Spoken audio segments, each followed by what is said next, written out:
Hannah suggested I should move into a budget-friendly apartment since. She thought my home-based activities didn't justify me living in the family house.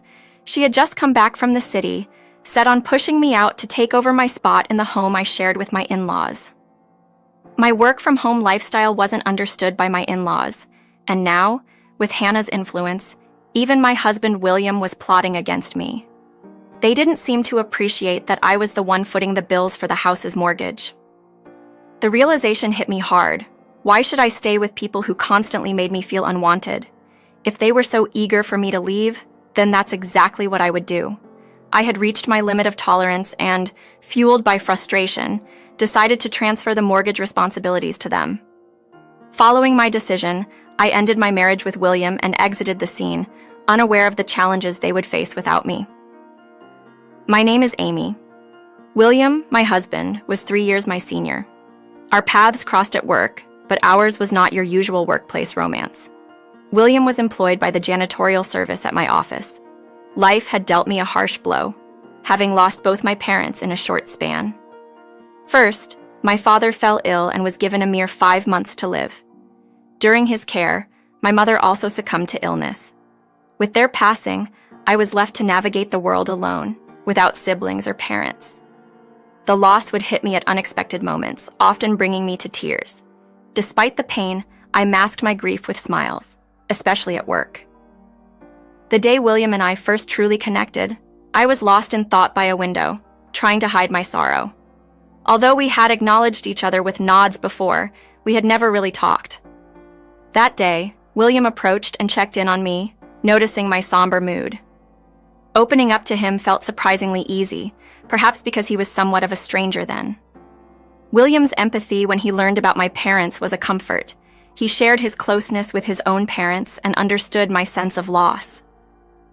This exchange marked the beginning of our conversations and, eventually, our relationship outside of work. When we started dating, William introduced me to his parents. They were welcoming and understanding of my situation, offering me kindness and a place in their lives. Becoming close with William's family happened seamlessly, and without a traditional proposal, we naturally transitioned into marriage. Post-wedding, William and I found a cozy apartment close to his parents and embarked on our new life together. Recognizing the future we envisioned, which included potentially starting a family, I shifted careers to a remote role, allowing for more flexibility. Although I shared this significant change with William, it seemed he didn't fully grasp what it entailed. He knew I worked from home, but the nuances of my job were a mystery to him. Despite changing jobs, my income remained stable, so I took on the responsibility of covering our living expenses. William earned less, so we agreed he would save his earnings, aside from occasional social outings. His financial contributions were minimal, as his social life was modest and inexpensive, mostly involving outings with me or friends. William was comfortable with me managing our finances, a setup that worked well for us. Working remotely offered numerous benefits, notably the ability to share unhurried meals with William. This was a luxury I wouldn't have had at my old job. Cooking had once been a simple affair for me, but now, eager to please William, I found joy in preparing more intricate meals. Our life together was tranquil and fulfilling. However, a few years into our marriage, we faced an unexpected crisis. A devastating fire destroyed William's parental home, erasing tangible memories and possessions. Thankfully, his parents were safe, but the loss was immense.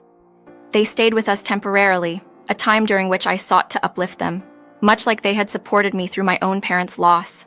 I took on additional household duties and made sure to cook comforting meals, all while managing my work. Despite our efforts to make them feel at home, William's parents were acutely aware of their dependence on us and expressed concerns about overstaying their welcome. It was clear they longed for independence and normalcy. This situation led William and I to a significant decision. We would build a new home to accommodate all of us. This idea, though never explicitly discussed before, felt right given our circumstances. Anticipating future needs, I had been saving diligently, separate from William's savings. The timing seemed perfect to use these funds towards constructing a new home. We envisioned a home that could symbolize a new beginning for his parents while honoring the past. The original home, A charming wooden structure built by my great-grandfather held many memories, but was no longer practical. Our decision to build a new house was met with joy and gratitude from William's parents, marking the start of an exciting new chapter for all of us. This collaborative effort was a testament to our family's resilience and unity in the face of adversity. As William's parents aged, their health concerns grew, leading to numerous special requests for the new house we planned to build. William, eager to ensure their comfort, proposed several additional features. This, of course, drove the cost significantly higher than we initially planned. Despite the escalating expenses, I committed to these enhancements, believing in the long-term value of our future home. Around this time, I noticed a shift in dynamics. William began to assert to his parents, Samantha and Tyler, that he was the primary force behind the house's construction.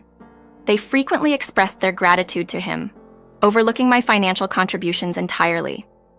Despite the mortgage and ownership documents bearing my name and the down payment coming from my savings, it appeared William hadn't shared these details with his parents. His continuous claims led them to pressure me into showing gratitude towards him.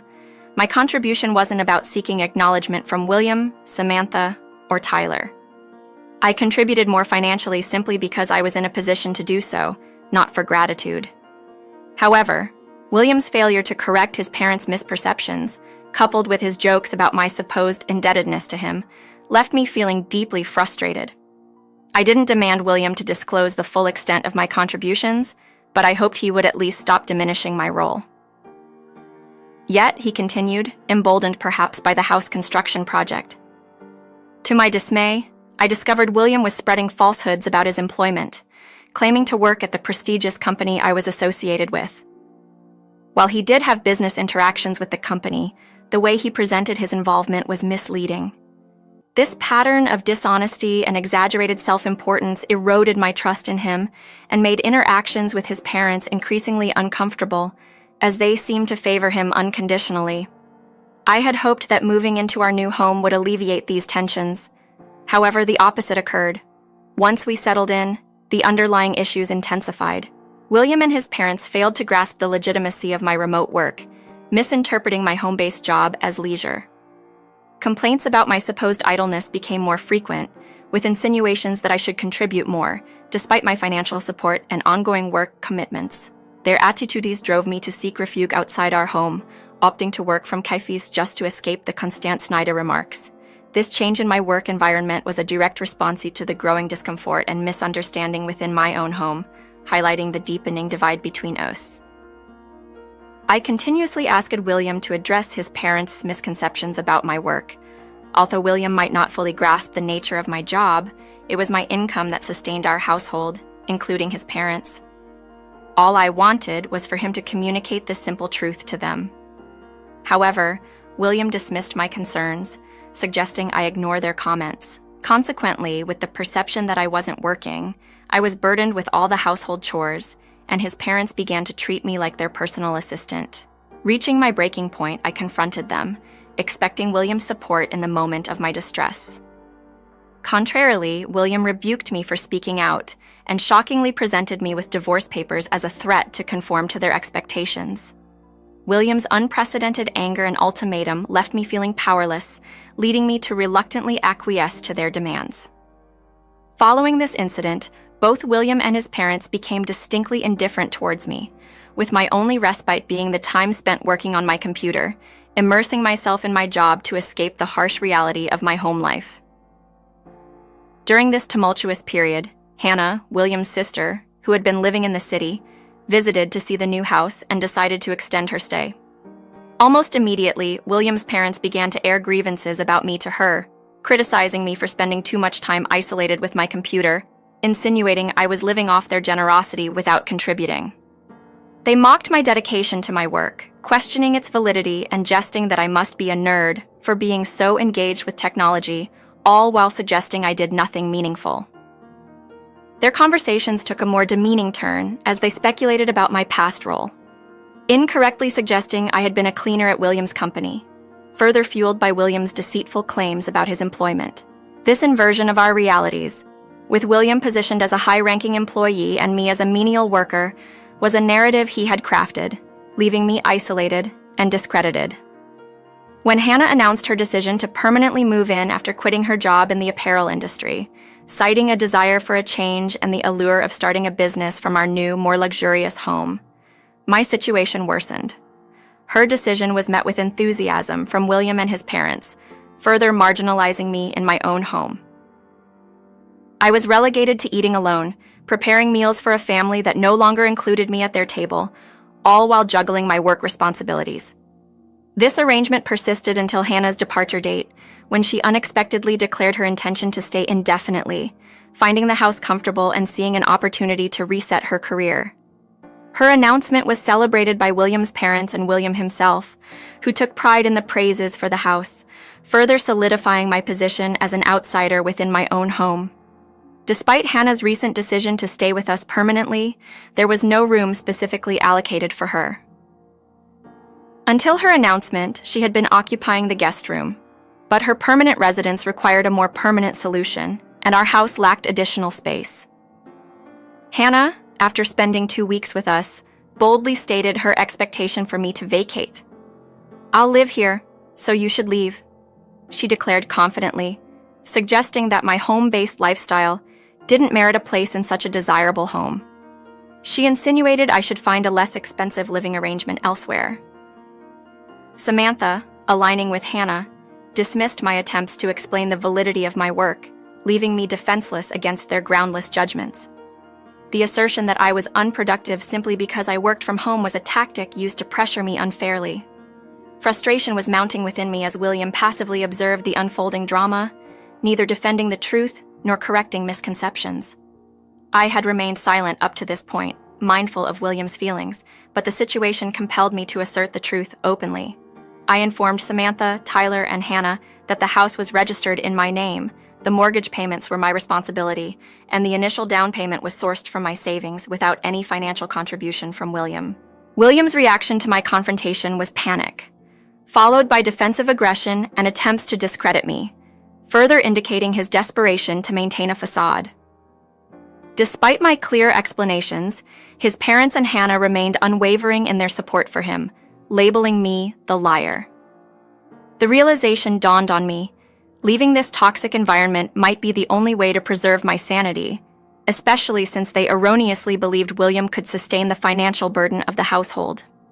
Resolved to extricate myself from this untenable situation, I reconsidered the divorce papers William had previously brandished as a threat.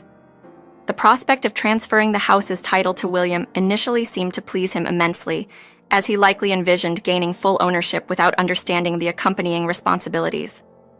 However, the process of changing the mortgage into his name revealed William's aversion to the complexities involved.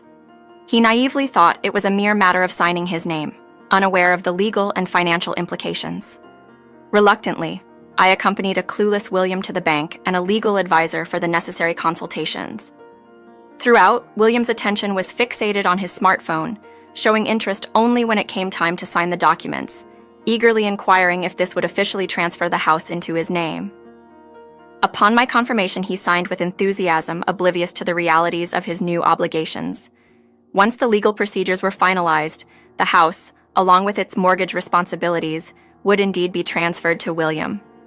I had painstakingly explained the situation multiple times, yet it seemed only the full weight of his new role as the sole proprietor would reveal the true extent of his misconceptions and the financial obligations he had underestimated. I couldn't help but marvel at William's reaction. Even after transferring the house and mortgage into his name and proceeding with the divorce, he jubilantly shared the news with Samantha, Hannah, and Tyler. It baffled me how they could still entertain the notion that William was employed by a prestigious company while viewing me as jobless. Observing this, I was struck by disbelief and a sense of liberation, knowing my next steps were clear. Following the transfer, William planned a trip to celebrate the divorce, instructing me to vacate the house during their absence. They embarked on a lavish trip abroad, expecting me to disappear quietly. Instead, I took decisive action during those 12 days. I sold all the furniture and appliances I had brought into our shared home and packed my personal items, simultaneously finalizing the sale of a luxurious condo on the top floor of a high-rise building, a place I had stumbled upon, seemingly waiting for me, priced at around $8 million. The timing felt serendipitous, and I seized the opportunity to make it mine. The 3 years spent in turmoil with William's family had been taxing, but the prospect of starting anew in my condo filled me with excitement. Unbeknownst to them, I had a substantial inheritance from my parents, which I had wisely invested over the years. These investments flourished, significantly increasing my wealth. I had once dreamt of sharing this fortune with William and retiring early together, but I kept this secret, a decision I now regarded as fortuitous. Their disregard for financial prudence had been a painful lesson, reinforcing my choice to keep my assets hidden. Moving to the condo allowed me to design a living space that truly reflected my tastes, free from the influence and criticism of William and his family. This new home became my sanctuary, where I could work in peace, surrounded by objects and memories I cherished. With no one to undermine my lifestyle, I looked forward to exploring new hobbies, like joining a cooking class or yoga studio, and embracing a tranquil life. The call from William came unexpectedly upon their return, his voice filled with shock and indignation upon discovering the absence of the furniture and appliances. He demanded their return, not understanding that every item was purchased with my money, thus within my right to sell or move as I saw fit. I felt no obligation to leave behind any part of my life with them, not wanting to retain any ties to a household that had brought me so much distress. Now, in my new condo, I was truly free, ready to enjoy a life of peace and fulfillment, far removed from the turmoil of the past. When I informed William that the items were already sold, he persisted, demanding I repurchase them. I countered, suggesting that someone with a job at a major corporation like him should have no trouble buying new ones. With that, I ended the call, ignoring his subsequent attempts to contact me. Time moved on, and 2 months after William and his family's return from their celebratory trip abroad, I had fully embraced my new life, forming friendships with my neighbors and enjoying various activities, such as cooking classes recommended by a friend living just below my condo. One day, as I returned from a class, William called. Curious yet cautious, I answered, wondering if there was a lingering issue with the paperwork. William's voice, filled with panic and confusion, echoed the chaos of their return. He was upset over discovering the monthly loan repayment amount of $6,100. Confounded, he questioned why the loan wasn't settled, not comprehending the financial responsibilities that now lay with him despite the bank's thorough explanation, which he had ignored. William's disbelief that the mortgage wasn't paid off revealed his lack of attention during the transfer process. I vividly remembered sitting beside him, observing his disinterest. Now, he frantically sought a way out of his new obligations, but it was too late. He had already signed the mortgage over to his name. William's realization that he was solely responsible for the loan repayments marked a turning point. His assumption that I would be struggling post-divorce was baseless. I had managed our finances throughout our marriage, ensuring a comfortable life for both of us. Reflecting on the past 5 months, I pondered over William's lifestyle with his family, likely living beyond their means under Hannah's influence, until the reality of the mortgage hit them. William's predicament seemed distant to me now, as if belonging to a stranger. Indifferent to their financial woes, I took a moment to enlighten William about my current situation, living comfortably in a luxurious condo, thanks to my successful investments. His silence on the phone was telling, and after that revelation, his calls ceased, leading me to believe he had somehow coped with his situation. Unexpectedly, William reached out again, reigniting a connection I thought had been severed. Despite our history, his re-emergence was met with a sense of detachment on my part, as our lives had diverged significantly since the divorce. My focus remained on my newfound independence and tranquility, far removed from the complexities and turmoil of my previous life with William and his family.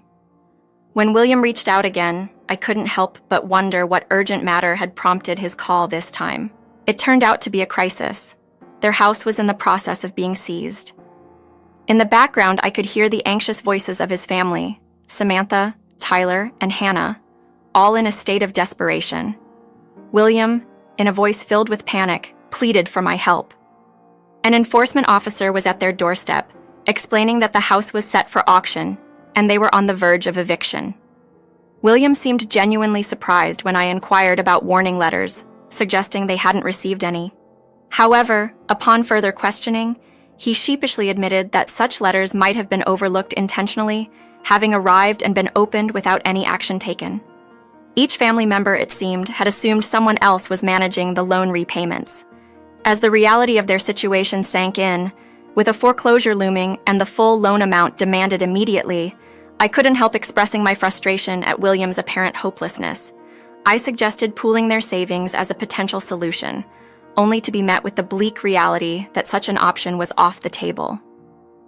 Samantha and Tyler had depleted their savings on lavish travels, banking on the future support of their son, who they believed was thriving professionally.